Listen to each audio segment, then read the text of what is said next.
highlighted the importance of ultrasound. These are my disclosures.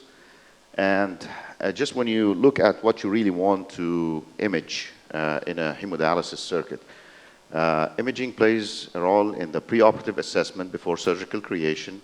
It also plays a role in the vascular access surveillance, in interventions on dysfunctional dialysis, vascular access. We need imaging for this. And also, the new thing is that we need it for creation of endo-AVF using one of the devices that is available in the market. Let's start with preoperative assessment before surgical creation. So ultrasound is and will continue to be the gold standard for vein mapping for fistula creation, whether this is done surgically or endovascularly. However, DSA can be used for preoperative vein mapping when central stenosis or occlusion is suspected. That is definitely more valuable than ultrasound, as the other speakers noted. It's also helpful when there's a suspicion that you have a proximal arterial stenosis. And the reason is that you can identify that with digital subtraction angiography, and you can treat it at the same time, similar to the central venous stenosis. However, of course, with DSA, you're injecting contrast, and sometimes you will cause deterioration of any residual renal function. However, there is an article by ASIF that notes that if you use a small amount of diluted low osmolality contrast, that has been associated with no significant change in the GFR before and after the procedure. You can also use CO2 angiography, which, as you can see in the images on the right, there is really no difference in the images. And the one on the right is the digital subtraction, while the one on the left is the CO2. CO2 has a sensitivity, specificity, and accuracy that is very high, so it could be used as well. In terms of vascular access surveillance, you can see that Doppler actually is very good when it's compared to fistulogram. You can see that all the lesions that were significantly stenotic were detected by both techniques, which is all these dots on the right side of the vertical line, and those that were not significantly stenotic were also detected with a similar accuracy. However, again, it's operator dependent. And do we really need ultrasound to detect any lesions in terms of surveillance?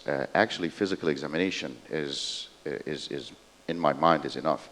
So do we really need Doppler ultrasound? Here's the circuit, and these are the things that you might see that might trigger you to refer the patient from the dialysis units. The clinical findings are either difficulty in cannulation, pulling clots, swelling, aneurysmal formation, or pain during dialysis. And if you have, for example, a just anastomotic stenosis, you can just feel that with an increase in the pulse. And when you put your finger a little bit more distal, the pulse will disappear and the caliber will decrease. Also, you can palpate the thrill. It will give you where the lesion is. So you really don't need to do Doppler for surveillance of these patients. When the graft, for example, is clotted, the patient himself is going to tell you, my graft is clotted. You don't need to really do ultrasound for this. Systolic and diastolic thrill is the same thing. If you put your fingers or your palm on the vein itself, you can feel the disappearance of the thrill.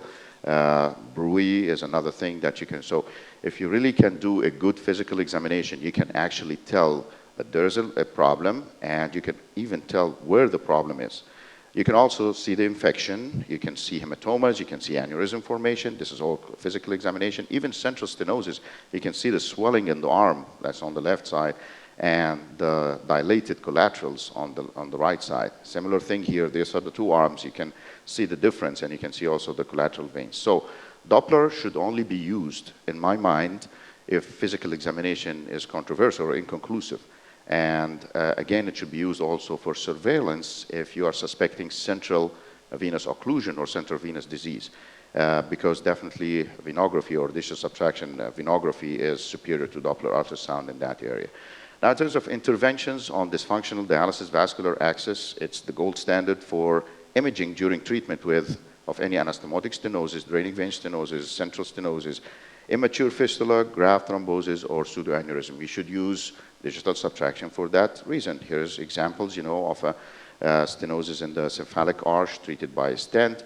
Again, you can do pressure measurements, and these pressure measurements will give you the hemodynamic effect of your treatment, which can substitute using any other imaging modality, that will add time and complexity to the procedure. If you just measure the pressures, you find that the pressures has decreased or the ratio is back to normal, then you are done.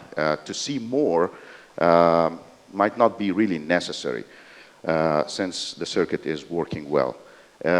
Again, this is so I'm going to go back here. This is another example of a lesion at the venous anastomosis of a graft, again treated with angioplasty, stenosis in the draining vein treated by angioplasty, and pseudoaneurysms treated with stent grafts.